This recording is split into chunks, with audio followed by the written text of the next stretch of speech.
Assalamualaikum warahmatullahi wabarakatuh. Kami dari kelompok pertama yang terdiri dari Jihanarita Maharani dan Lina Sri Ananda akan menjelaskan tentang interactive learning, world language education, content-based interaction, dan collaborative learning. Yang pertama, saya akan menjelaskan tentang interactive learning. Inti dari teori kompetensi komunikatif saat ini adalah pada dasarnya sifat komunikasi interaktif. Kelas interaktif kemungkinan besar akan menemukan 5 hal. Yang pertama, 1. Melakukan banyak pekerjaan berpasangan dan kerja kelompok. 2. Menerima masukan bahasa otentik dalam konteks dunia nyata. 3. Menghasilkan bahasa untuk komunikasi yang tulus dan bermakna. 4. Mempraktikkan komunikasi lisan melalui dan menerima serta spontanitas percakapan aktual. 5. Menulis untuk audiens yang sebenarnya bukan yang dibuat-buat. Tujuan kegiatan belajar mengajar di kelas adalah menguasai kompetensi atau pembelajaran oleh siswa. Hal ini ditunjukkan agar siswa dapat mencapai tujuan belajar secara maksimal. Akan tetapi, terkadang ada hambatan oleh para pengajar ketika hendak mencapai tujuan mereka karena rendahnya gairah siswa untuk belajar. Tentu ini dampaknya tidak baik dan siswa tidak dapat menguasai kompetensi atau tujuan pelajaran. Berikut adalah 5 langkah untuk membuat siswa senang belajar di kelas. 1. Lingkungan yang menginspirasi. Lingkungan ini sangat berpengaruh. Lingkungan kelas harus memiliki pengaruh positif terhadap siswa, mulai dari cahaya, udara, warna, sarana, dan sebagainya. Karena itu termasuk hal yang berpengaruh. Jika ruangan kelas kurang cahaya dan udara, maka akan terasa sesak dan membuat mata lelah. Kemudian, untuk penentuan warna, usahakan pilih yang cerah dan bisa juga beri pajangan yang inspiratif seperti gambar para pahlawan, kata-kata motivasi, hasil karya siswa, dan sebagainya. Ajukan pertanyaan pada siswa sesuai pada apa yang hendak diukur. Buatlah pertanyaan yang terbuka agar kreativitas siswa bangkit. Buat pertanyaan yang menantang namun juga tetap dapat dalam jangkauan. 2. Proses belajar yang efektif dan menyenangkan. Suasana hati siswa juga dipengaruhi dengan suasana belajar di kelas. Dengan demikian, jika proses belajar dengan menyenangkan, maka motivasi belajar siswa otomatis meningkat. Kelas akan menjadi lebih interaktif. Untuk mencapai proses tersebut yang menyenangkan tersebut, teknik penilaian pun harus disiapkan secara variatif. Nah, disitulah setiap orang punya naluri untuk berkompetisi. Sebagai guru, perlu juga menyiapkan strategi agar kompetisinya berjalan dengan baik. Atur kompetisi yang dapat diikuti oleh semua siswa dan menghasilkan juara bergilir setiap waktu. Jadi bukan itu saja yang juara, tidak selalu itu saja yang menang, dan biarkan setiap siswa memiliki kesempatan menjadi juara di bidangnya masing-masing. 3. Suasana kompetisi kelas yang menantang. Pada umumnya, setiap individu akan merasa lebih bangga jika mereka memiliki sesuatu yang lebih dibanding orang lain. Sebut saja lebih pandai, lebih berhasil, lebih baik, dan masih banyak lagi. Begitu juga sebaliknya, orang akan merasa sedih jika dirinya berada di bawah orang lain. Misal, lebih malas, selalu gagal, dan lainnya. Selanjutnya, saya akan menjelaskan tentang content-based interaction. Content-based interaction adalah pendekatan pengajaran bahasa yang tidak berfokus pada bahasa itu sendiri, melainkan pada apa yang diajarkan melalui bahasa tersebut. Artinya, bahasa menjadi media dalam mempelajari sesuatu yang baru. Dalam pendekatan CBI, siswa mempelajari dengan menggunakannya untuk mempelajari konten baru lainnya, misal dengan mempelajari revolusi Perancis sambil menggunakan bahasa Perancis. Bahasa yang dipelajari dan diajarkan dalam konteks konten. Teori dibalik CBI adalah bahwa ketika siswa terlibat dengan lebih banyak konten, itu akan mendorong motivasi intrinsik. Siswa akan dapat menggunakan keterampilan berpikir yang lebih maju ketika mempelajari informasi baru dan akan kurang fokus pada struktur bahasa. Pendekatan ini sangat berpusat pada siswa karena bergantung sepenuhnya pada kemampuan siswa dalam menggunakan bahasa. Bagaimana CBI dapat digunakan di kelas bahasa? Tidaklah cukup hanya dengan mengintegrasikan konten ke dalam kelas bahasa. Itu harus dilakukan secara efektif. Masukan yang diperluas, keluaran yang berarti, dan umpan balik tentang bahasa dan pemahaman konten.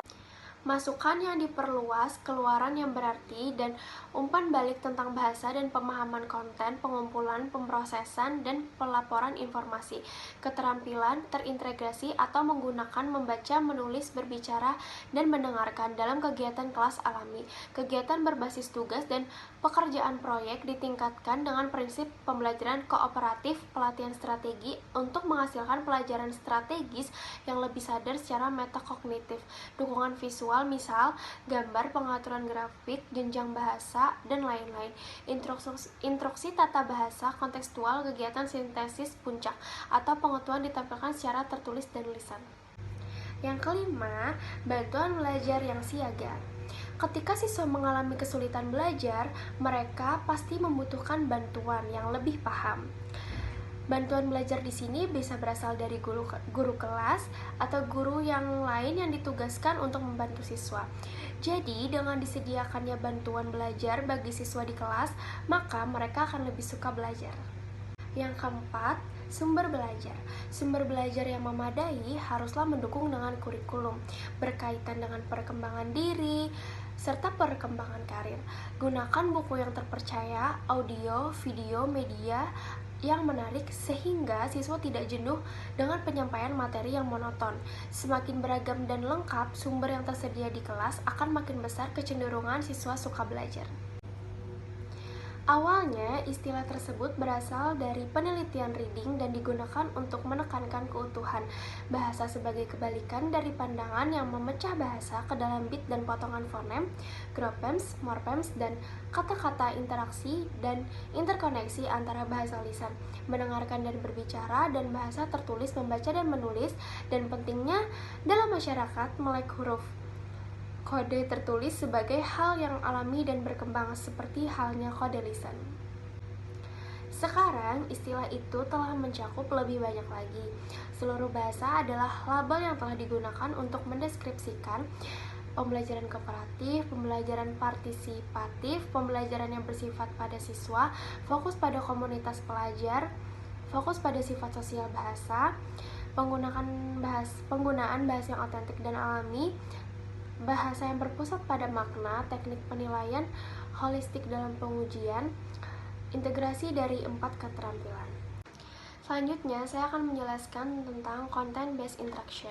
Content-based instruction adalah pendekatan pengajaran bahasa yang tidak berfokus pada bahasa itu sendiri, melainkan pada apa yang diajarkan melalui bahasa tersebut.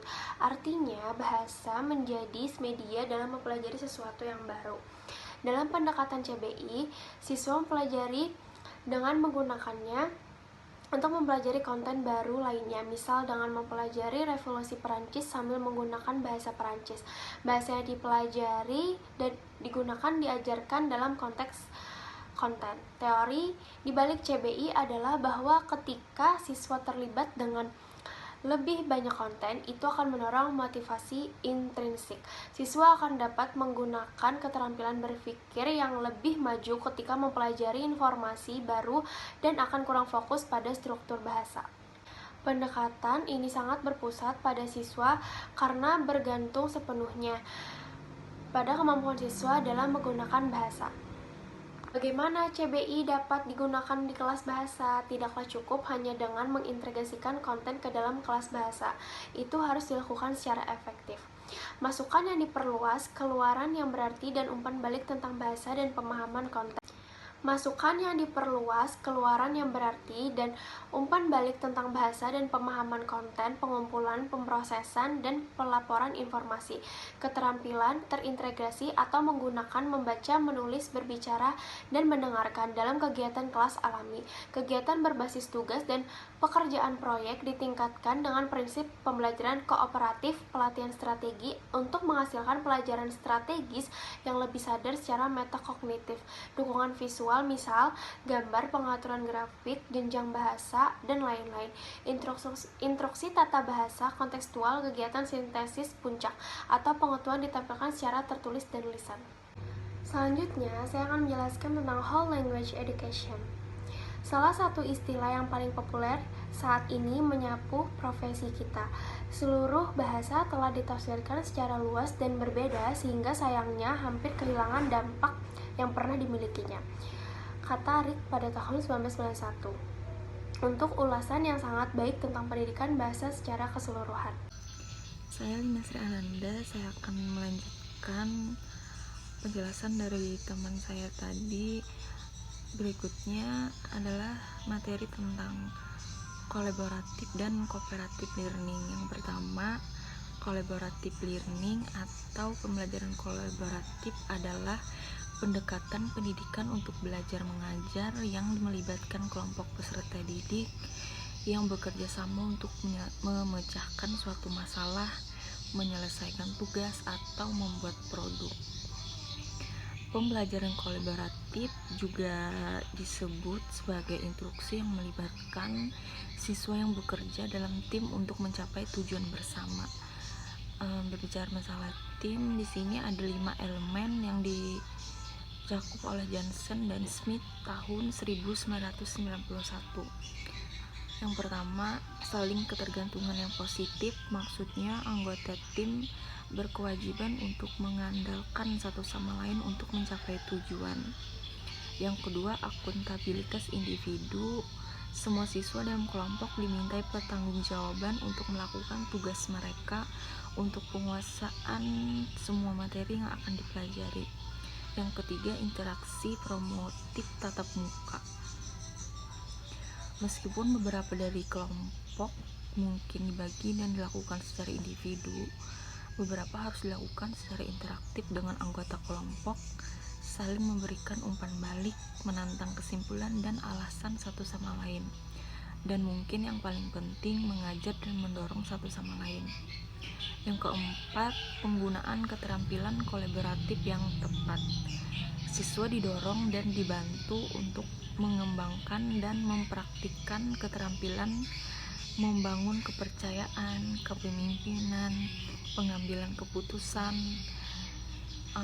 komunikasi, dan manajemen konflik. Kemudian yang terakhir, pengolahan kelompok. Anggota tim menetapkan tujuan kelompok secara berkala, menilai apa yang mereka lakukan dengan baik sebagai sebuah tim, dan mengidentifikasi perubahan yang akan mereka buat agar berfungsi lebih efektif di masa depan. Di sini ada 4 strategi pembelajaran kolaboratif. Yang pertama, berpikir berpasangan, yaitu instruktur mengajarkan pertanyaan lebih disukai yang menuntut analisis, evaluasi, atau sintesis, dan memberi siswa untuk sekitar 1 menit untuk memikirkan tanggapan yang sesuai. Yang kedua, wawancara 3 langkah. Biasa digunakan sebagai pemecah kebekuan atau latihan membangun tim. Struktur ini juga dapat digunakan film atau artikel. Yang ketiga, jigsaw sederhana. Anggota fakultas membagi tugas atau topik menjadi 4 bagian dengan semua siswa dari setiap tim pembelajaran secara sukarela menjadi ahli di salah satu bagian. Kemudian nomor kepala bersama. Anggota tim pembelajaran biasanya terdiri dari 4 individu. Instruktur mengajukan pertanyaan biasanya bersifat faktual tetapi membutuhkan beberapa keterampilan berpikir tingkat tinggi. Di sini berikutnya kondisi untuk pembelajaran kolaboratif yang efektif. Ada 3 syarat utama untuk pembelajaran kolaboratif yang efektif. Yang pertama, komposisi grup, kedua, fitur tugas, dan media komunikasi. Komposisi grup adalah salah satu faktor yang menentukan efisiensi pembelajaran kolaboratif adalah komposisi kelompok. Faktor ini ditentukan oleh beberapa variabel, yaitu usia dan tingkatan peserta, ukuran kelompok, perbedaan antara anggota kelompok, dan lain-lain. Kemudian fitur tugas, efek kolaborasi bervariasi sesuai dengan tugasnya. Kemudian media komunikasi, apapun tugas dan anggota kelompok yang telah dipilih, kolaborasi tidak dapat berjalan karena media yang digunakan untuk komunikasi tidak memadai. Berikutnya membahas tentang kooperatif. Apa itu kooperatif? Pembelajaran kooperatif melibatkan penataan kelas di sekitar kelompok kecil yang bekerja sama sedemikian rupa sehingga keberhasilan setiap anggota kelompok bergantung pada keberhasilan kelompok. Di sini ada 5 elemen kunci yang membedakan pembelajaran kooperatif dari sekadar menempatkan siswa dalam kelompok untuk belajar. Yang pertama, saling ketergantungan positif. Anda kan tahu bila Anda telah berhasil menyusun saling ketergantungan positif ketika siswa merasa bahwa mereka tenggelam atau berenang bersama. Nah, hal ini dapat dicapai melalui tujuan bersama, pembagian kerja, pembagian materi, peran, dan dengan membuat bagian dari nilai yang siswa bergantung pada kinerja anggota kelompok lainnya. Kemudian, akuntabilitas individu.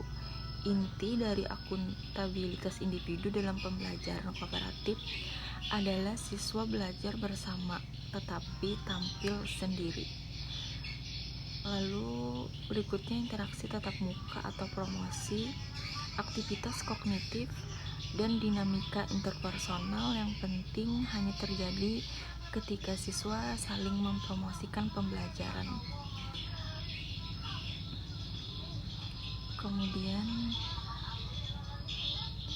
keterampilan sosial interpersonal dan kelompok kecil. Dalam pembelajaran kooperatif, siswa belajar materi pelajaran akademik atau kerja tugas, dan juga keterampilan interpersonal dan kelompok kecil atau kerja tim. Yang terakhir, pemrosesan kelompok. Setelah menyelesaikan tugas mereka, siswa harus diberikan waktu dan prosedur untuk menganalisis seberapa baik kelompok belajar mereka berfungsi dan seberapa baik keterampilan sosial yang digunakan.